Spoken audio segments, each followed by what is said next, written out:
Welcome back to Major Antonio's presentation of Out of My Life by Marshal Paul von Hindenburg. We present this audiobook in 24 parts. Subscribe to our channel so as not to miss anything. Part 3, From Our Transfer to Main Headquarters to the Collapse of Russia. Chapter 9, My Summons to Main Headquarters. 1. Chief of the General Staff of the Field Army. As is known, this was not the first time that my imperial and royal master had summoned me to conferences on the military situation and our plans. I therefore expected this time also that His Majesty merely wished to hear my views, personally and orally, about some definite question. As I anticipated being away only a short time, I took just as much kit as was absolutely necessary. On the morning of August 20th, I arrived at Pless, accompanied by my Chief of Staff. On His Majesty's instructions, the Chief of the Military Cabinet met us at the station. It was from his mouth that I first learned of the appointments intended for me and General Ludendorff.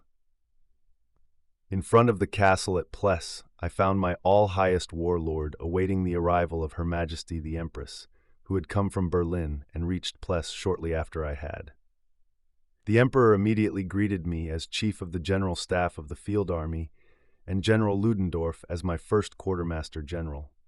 The Imperial Chancellor, too, had appeared from Berlin, and apparently was as much surprised as I myself at the change in the office of Chief of the General Staff, a change which His Majesty announced to him in my presence. I mention this because here again legend has been at work. The business of taking over from my predecessor was completed soon after. As we parted, General von Falkenhayn gave me his hand with the words, "God help you in our fatherland." Neither on taking over my new office nor later did my emperor, who always held my predecessor in high honor, tell me what were the reasons for my sudden summons to the new sphere.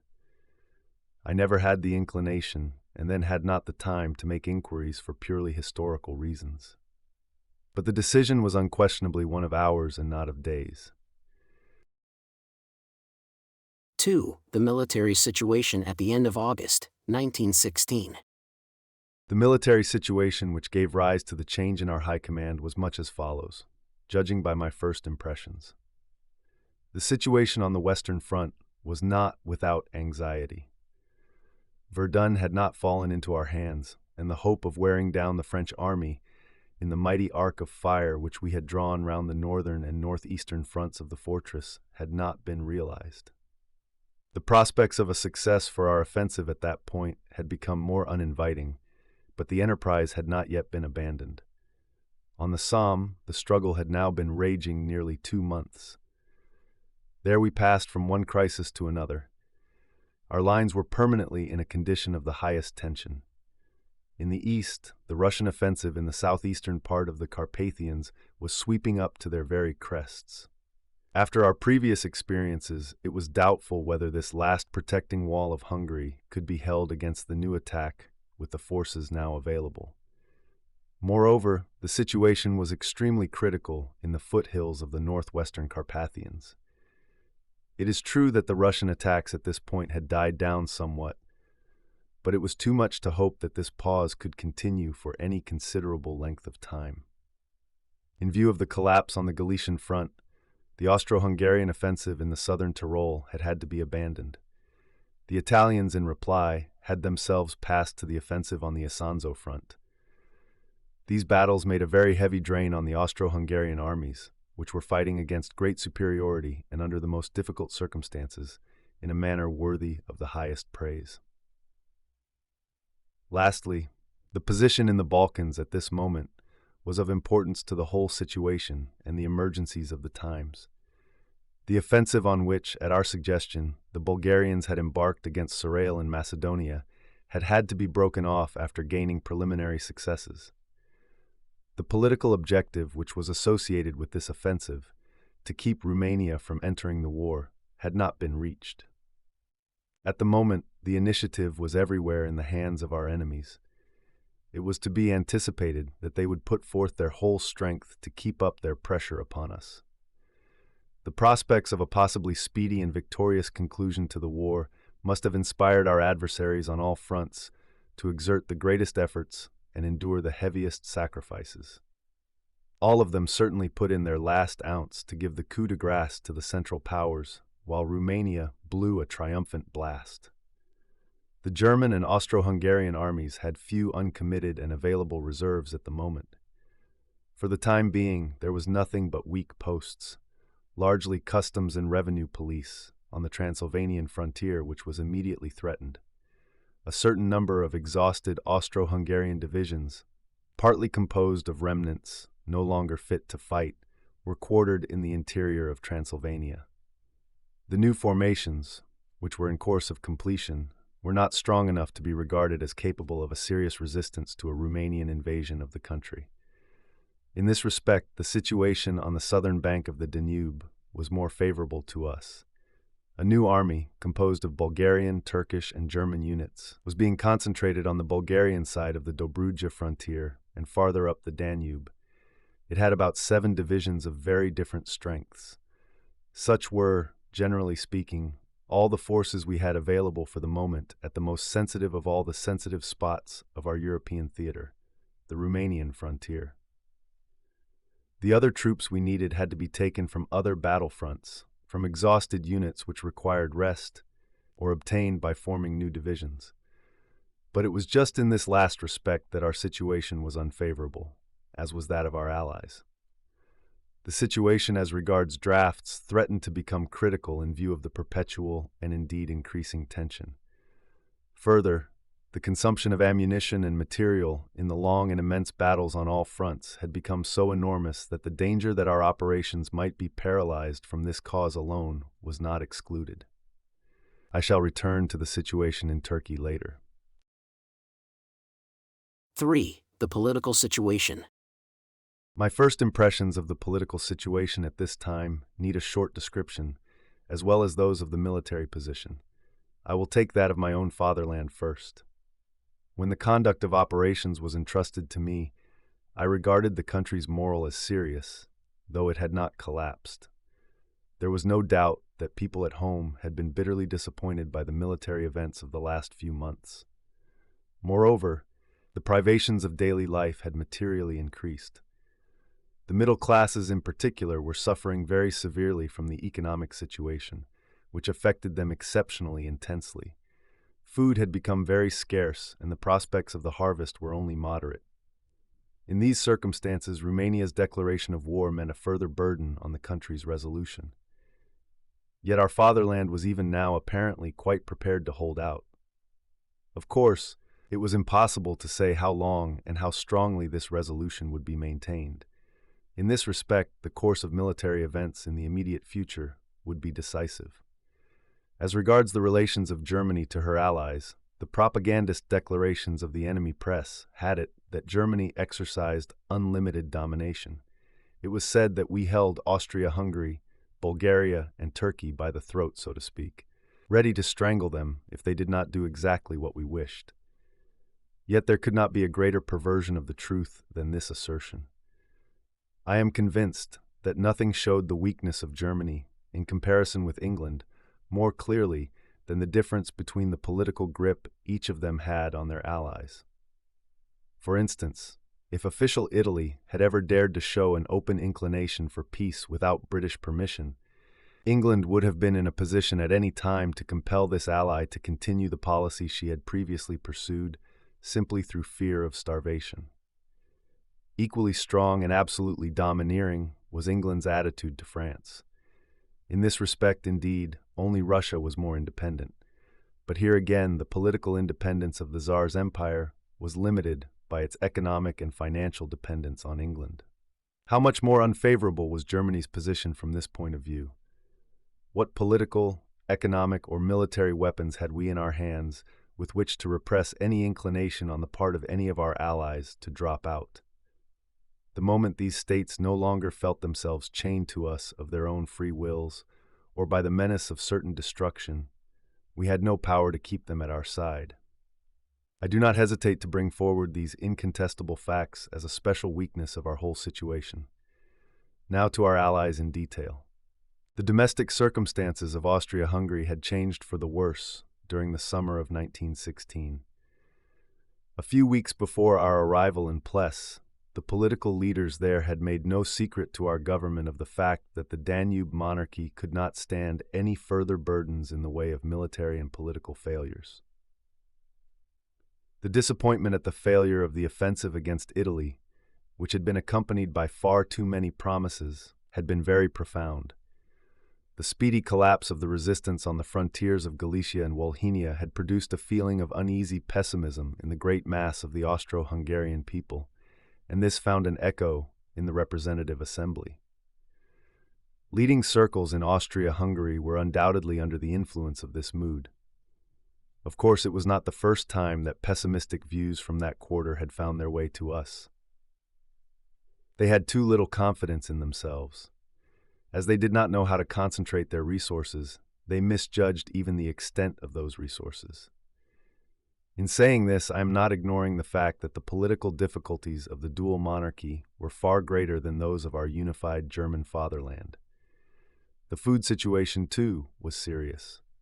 The German-Austrian part of the country in particular suffered very severe privations. In my opinion, there was no reason to doubt the fidelity of Austria-Hungary, but in any case, we must make it our business to see that the country was relieved of the pressure upon it at the earliest possible moment. The domestic situation in Bulgaria was very different, I might say more politically stable, from that of Austria-Hungary. In their war for the political unity of the Bulgarian race, the nation was also fighting for the final hegemony of the Balkans. The treaties concluded with the Central Powers and Turkey, in conjunction with her previous military successes, appeared to bring Bulgaria's far-reaching ambitions within range of fulfillment. It is true that the country had entered the new war very exhausted from the last Balkan War. Moreover, nothing like the same universal enthusiasm had marked her entry into the present war as had been displayed in that of 1912. This time it was due far more to cool calculation of her statesmen than to any national impulse. It was no wonder, therefore, that the nation felt satisfied with its present acquisition of the districts in dispute, and displayed no strong inclination to embark on fresh enterprises. Whether their hesitation in declaring war on Romania, there had been no declaration at the time of my arrival at Pless, was really an expression of that feeling I may take leave to doubt even today. The food situation in the country was good, measured by German standards. Taking things all round, I considered that I was justified in hoping that our alliance with Bulgaria would stand any military test. No less confidence did I feel with regard to Turkey. The Turkish Empire had entered the war without any ambitions for the extension of her political power. Her leading men, particularly Enver Pasha, had clearly recognized that there could be no neutrality for Turkey in the war which had broken out. It could not, in fact, be imagined that in the long run Russia and the Western powers would continue to heed the moderating influences with regard to the use of the straits. For Turkey, her entry into the war was a question of to be or not to be, far more than for us others. Our enemies were obliging enough to proclaim this far and wide at the very start. In this war, Turkey had hitherto developed powers of resistance which astonished everyone. Her active share in operations surprised friend and foe alike. She tied down strong hostile forces in all the Asiatic theaters. In Germany, main headquarters was often reproached later on with dispersion of force for the purpose of strengthening the fighting powers of Turkey. That criticism, however, does not allow for the fact that by thus supporting our ally, we enabled her permanently to keep more than 100,000 men of the finest enemy troops away from our Central European theaters. 4. The German High Command. The experiences of the spring and summer of 1916 had proved the necessity of a single central and completely responsible authority for our army and those of our allies. After negotiations with the leading statesmen, a supreme command was created. It was conferred on His Majesty the German Emperor. The Chief of the General Staff of the Field Army received the right to issue orders in the name of the Supreme Command and make agreements with the commanders-in-chief of the Allied armies. Thanks to the friendly spirit and understanding cooperation of the commanders of the Allied armies, who had otherwise the same status as myself, I was able to confine the use of my new powers to certain particularly important military decisions. The handling of common political and economic questions was not in the province of this Supreme Command. My principal task was to give our allies the general outlines proposed for joint operations and concentrate their resources and activities with a view to reaching the common goal. It would have been far better for all our interests if our High Command had been able, by suppressing all private interests and indeed disregarding all considerations which were only secondary as compared with the main decision, to insist on a decisive victory in one of the main theaters of the war. However, in accordance with the unchanging nature of a coalition war, difficulties were often to crop up for our High Command, as they had to bear in mind all kinds of susceptibilities. It is well known that in this war, Germany was much more the giver than the receiver in her relations towards her allies. But of course, this statement does not and cannot mean that Germany might just as well have fought this colossal war without allies. Further, the view which is frequently expressed that Germany was supported by allies who were merely a lot of cripples betrays a stupid ignorance of the truth as well as bias and exaggeration. This view ignores the fact that at many points our allies were holding up very superior enemy forces. As I look back over the past, my impression is confirmed that, from the standpoint of the Supreme Command, the most difficult part of our task was not the great operations, but the attempt to compromise between the conflicting interests of our various allies. I will not attempt to discuss whether, in most of these cases, political considerations did not play a larger part than military. One of the greatest obstacles to our plans and decisions was the different quality of the Allied armies. It was only on taking over the conduct of operations that we gradually came to know what we could expect and demand from the forces of our allies. It was during the campaign in Poland that I had first made the acquaintance of the Austro-Hungarian armies, when they were working in direct cooperation with our troops. Even then, they were no longer equal to the demands which we were accustomed to make on our own troops. There is no question that the main cause of the deterioration in the average efficiency of the Austro-Hungarian troops was the extraordinary shock which the army had suffered in its purely frontal operation at the beginning of the war in Galicia and Poland, an operation which, as I have said, was in my view venturesome. It has been urged that the Austro-Hungarian offensive at that time had the result of breaking the onslaught of the Russian masses. On the other hand, it is possible that this result could have been achieved by a less risky method and at far less cost. In any case, the Russian army recovered from the losses it then suffered, while the Austro-Hungarian army did not.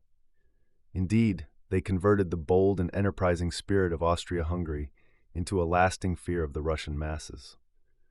All the efforts of the Austro-Hungarian High Command to make good the great harm that had been done were met by insuperable obstacles. I may be spared a more detailed recital of these. I will only put one question.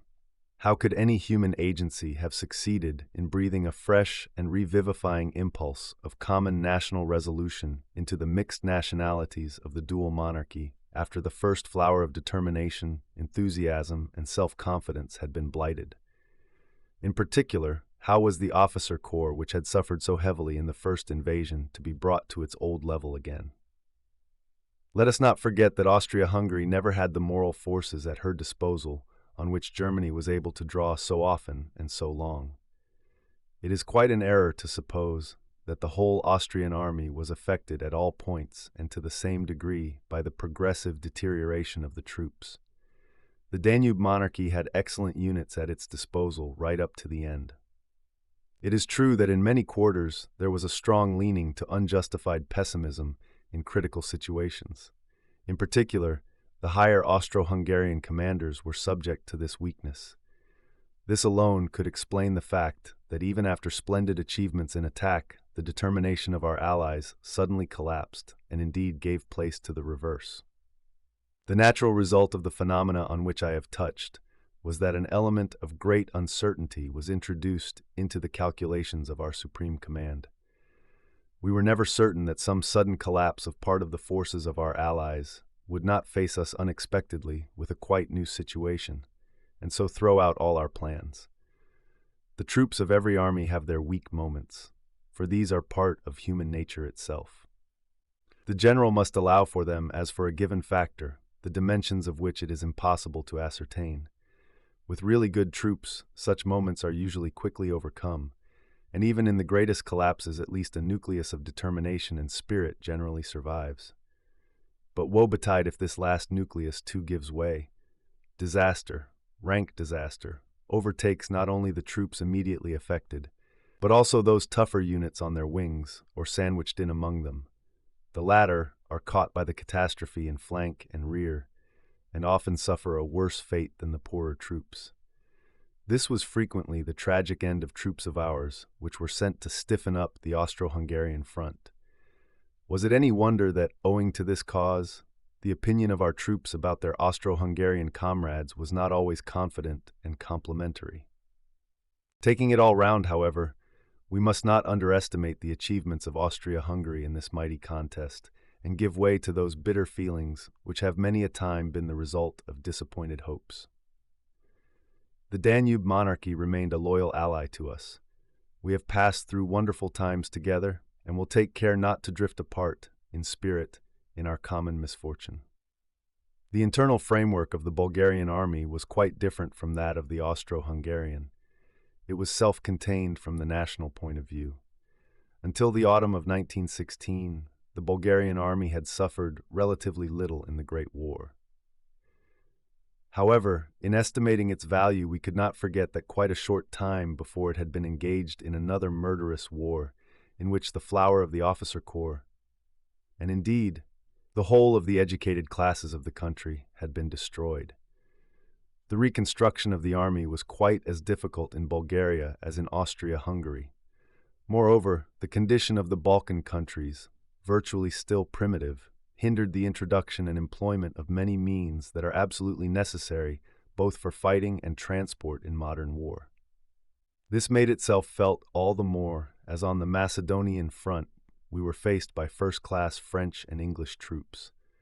For this reason alone, it could not be at all surprising that we had to help Bulgaria not only with material, but also with German troops. The state of affairs in the Turkish army was otherwise than in the Austro-Hungarian and Bulgarian. Our German military mission had scarcely had time to make its presence felt before the war, let alone effect a real improvement in the shaky condition of the Turkish army, yet they had succeeded in mobilizing a large number of Turkish units. Unfortunately, the army had suffered extraordinarily high losses in the Dardanelles and their first offensive in Armenia. Yet the Turkish army seemed equal to the task which main headquarters first set it, the defense of the Turkish territorial possessions. Indeed, it was to prove possible gradually to employ a considerable number of Turkish units in the European theater. Our military help to Turkey was practically limited to the delivery of war material and the loan of a large number of officers. In agreement with the Turkish General Staff, the German formations which had been sent to the Asiatic theaters up to the autumn of 1916 were gradually brought back, after the Turks had proved themselves capable of taking over and using the material left behind by these formations. We sent material even to the Senussi on the north coast of Africa. These we supplied principally with rifles and small-arm ammunition, with the help of our U-boats. Though these deliveries were but small, they had an extraordinarily rousing effect on the war spirit among the Mohammedan tribes. Hitherto we have not been able to appreciate the practical advantages of their operations to our cause. Perhaps they were greater than we believed at the time. We tried to assist our brothers in arms even beyond the north coast of Africa. Thus we took up the idea, which had been mooted by Enver Pasha in 1917, of sending financial help to the tribes of the Yemen, which had remained faithful to their Padisha in Constantinople. As the land route thither was closed to us by rebellious nomadic tribes of the Arabian desert, and the coasts of the Red Sea were out of reach owing to the insufficient radius of action of our U-boats, the only way left to us was that of the air. However, much to my regret, we did not possess at that time any airship which could with certainty have overcome the meteorological difficulties of a cruise over the great desert. We were, therefore, unable to carry out the plan. In this connection, I may mention, by way of anticipation, that in 1917, I followed with the greatest interest the attempt to send our protective force in East Africa arms and medical stores by way of the air. As is well known, the Zeppelin had to return when over the Sudan, as in the meantime the protective force had been driven farther south and transferred the scene of its operations to Portuguese East Africa. I need hardly say with what proud feelings I followed in thought the deeds, the almost superhuman achievements of this splendid force during the war. They raised a deathless monument to German heroism on African soil. Looking back on the achievements of our allies, I must admit that in the service of our great common cause they subjected their own powers to the greatest strain that their individual political, economic, military, and ethical resources permitted. Of course, none of them attained the ideal, and if it was we who more nearly approached that ideal than the others, it was only due to that mighty inward strength, a strength we did not ourselves realize at first, which we had been acquiring in the course of the last decades. This inward strength was to be found in all classes of our fatherland. It did not slumber, but was always at work, and increased and multiplied even as it worked. It is only when a state is healthy in itself, and an incorruptible life force courses so strongly through it, that at the critical moment the unhealthy elements are swept along by it, that such feats are possible as those which we performed, feats which went far beyond our obligations to our allies. That these things could be is mainly due, as can historically be proved, to the Hohenzollerns, and among them our Emperor William II, in the last epoch of German greatness. True to the traditions of his house, this sovereign saw in the army the best school for the nation, and worked untiringly for its further development. Thus Germany's army stood out as the first in the world, an imposing guardian of the works of peace before the war, and in the war, the very manifestation of our might. 5. Pless. The Upper Silesian town of Pless had occasionally been selected for headquarters by main headquarters at previous periods of the war. The reason for its selection was the fact that it was close to the town of Teschen in Austrian Silesia, in which the Austrian High Command had its headquarters. The advantages that accrued from the possibility of quick personal conferences between the two headquarters were now the main reason why we stayed there. It was only natural that the German General Headquarters should form a meeting place for German and Allied princes who wished to have direct discussion with my imperial master on political and military questions. The first sovereign whose personal acquaintance I had the honor of making was the Tsar Ferdinand of Bulgaria. He gave me the impression of a superb diplomatist. His political outlook extended far beyond the frontiers of the Balkans. He was a past master in the art of explaining the position of his country and keeping it in the foreground when great questions of world politics were being decided. It was his view that in this war the future of Bulgaria was to be decided by the final elimination of Russian influence and the gathering in of all men of the Bulgarian race under a single leadership. The Tsar never spoke to me of any of his other political ambitions.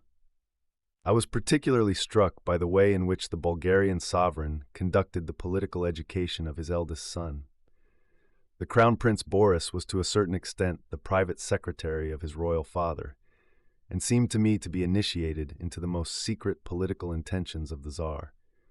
This gifted prince, with his lofty habit of mind, played the important part entrusted to him most tactfully, modestly, keeping himself in the background. Parental discipline was apparently pretty strict.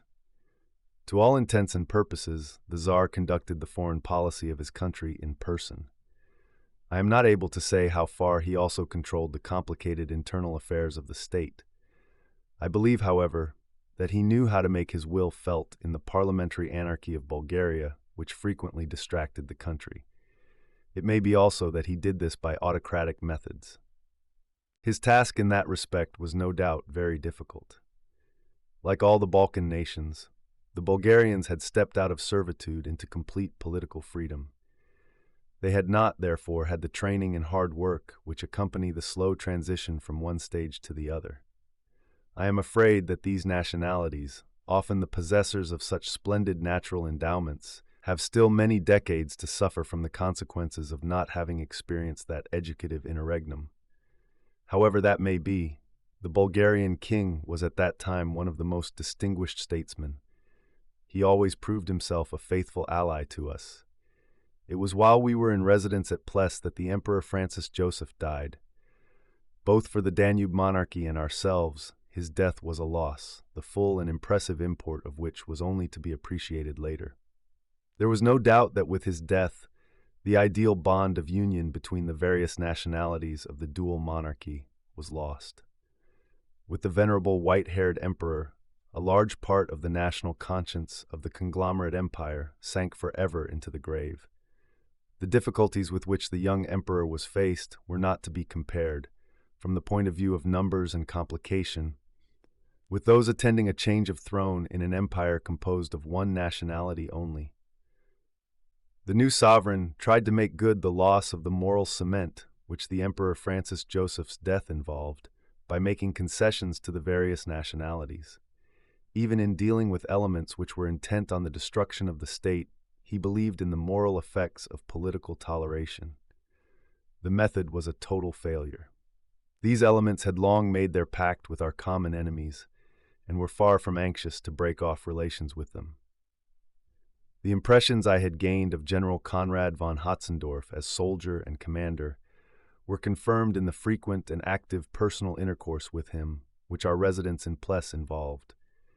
General Conrad was a gifted personality, a glowing Austrian patriot, and a wholehearted adherent of our common cause. There was no doubt that it was from the deepest conviction that he proved so obdurate to political influences which strove to break him of that attachment. The general was very broad in his strategic ideas. He knew how to distinguish the central issues of great questions from the desert of secondary matters which had little effect on the decision. He had a peculiarly intimate knowledge of affairs in the Balkans and Italy. The general was perfectly familiar with the great difficulties which stood in the way of a strong national impulse in the Austro-Hungarian army and all the defects to which this gave rise. Yet on occasion his great plans were based on an overestimate of what could possibly be expected of the army with which he was entrusted. I also came to know the military leaders of Turkey and Bulgaria in the course of the autumn and winter at Pless. In his dealings with me, Enver Pasha displayed an unusually firm and free grasp of the elements of strategy in the present war and the methods required. The devotion of this Turk to our common task, great and heavy as it was unlimited. I shall never forget the impression made upon me by the Turkish Generalissimo at our first conference at the beginning of September 1916. At my request, he was then describing the military situation in Turkey. With remarkable lucidity, decision, and frankness, he gave us an exhaustive picture, and turning to me concluded with these words: Turkey's position in Asia is in some respects very critical. We must expect to be thrown back yet farther in Armenia. It is not altogether improbable that the fighting in Iraq will soon be renewed. Moreover, I am convinced that before long the English will be in a position to attack us in superior force in Syria. But, whatever may happen in Asia, this war will be decided in Europe, and for that reason I put all my available divisions at your disposal. Nothing more practical and unselfish has ever been said by one ally to another. Nor was it a matter of words only. Although Enver Pasha took long views about war, generally speaking he had not received a really thorough military training, or what I might call a general staff training. This was a drawback which apparently applied to all the Turkish commanders and their staffs. In this respect, it looked as if it was a question of some natural defect with the Oriental. The Turkish army appeared to possess only a few officers who were able to master the technical, inside problems of command, a knowledge of which was essential to the execution of well-conceived plans. They seemed not to realize that the general staff must necessarily look after the details, even in the execution of great operations. The result was that the wealth of Oriental imagination was often quite wasted owing to a lack of a sense of military reality. Our Bulgarian colleague, General Jekoff, was a very different character from the fertile-minded Turk. he was a man of remarkable powers of observation, not by any means blind to great conceptions, but essentially restricted in his outlook to the sphere of the Balkans. I am not in a position to judge whether in the last respect he was held in leading strings by his government. Whether that were so or not, he sincerely believed in the direction which Bulgarian foreign policy was taking. Certainly his views had nothing in common with her domestic policy. General Jekoff loved his men and was beloved of them. In this connection, I remember a remarkable expression he used when doubts were raised as to whether the Bulgarian soldier would not refuse to fight against the Russian. "When I tell my Bulgarians to fight, they will fight, no matter against whom." For the rest, the general was not unaware of those defects of his soldiers which sprang from their national character. I shall return to this point later. In addition to the leading military personalities of our allies, I came into touch with their political leaders at Pless. I will confine myself here to a reference to the Turkish Grand Vizier, Talaat Pasha, and the Bulgarian Minister-President, Radoslavoff. Talaat Pasha impressed me as a gifted statesman. He was in no doubt as to the magnitude of his problem and the poverty of his country's resources. If he did not succeed in eradicating the self-seeking and national indolence which hung like a millstone round his country's neck, it was mainly due to the enormous difficulties to be overcome. It was quite impossible to improve in a few months what had been neglected for centuries and ruined long before the war by the mixture of nationalities and the inward moral exhaustion of many circles in the state. He himself reached the highest position in his country with clean hands, and held it with clean hands. Talaat was an excellent representative of the ancient Turkish chivalry. Absolutely loyal from the political point of view, he met us first in 1916 and said goodbye to us in the autumn of 1918. The weaknesses of Turkey's statesmanship, as well as her conduct of military operations, lay in their great dependence on the domestic situation. Members of the so-called committee government, self-seeking politically and financially, interfered in military affairs, and frequently tied the hands of the generals so that these were unable to improve recognized defects with the resources available. Of course, a few really splendid men did everything within their power, but the authority of the state no longer extended into every part of the empire. Constantinople, the heart of the empire, beat too feebly and sent no healthy, invigorating, and life-giving blood to the distant provinces. It is true that new ideas had sprung up during the war and grew in quite oriental profusion with the laurels of the victories at the Dardanelles and on the Tigris. The public began to think of the religious and political unification of all Islam. In spite of the obvious failure that had attended the proclamation of a holy war, they began to count on the uprising of Mohammedan believers, in northern Africa, for example.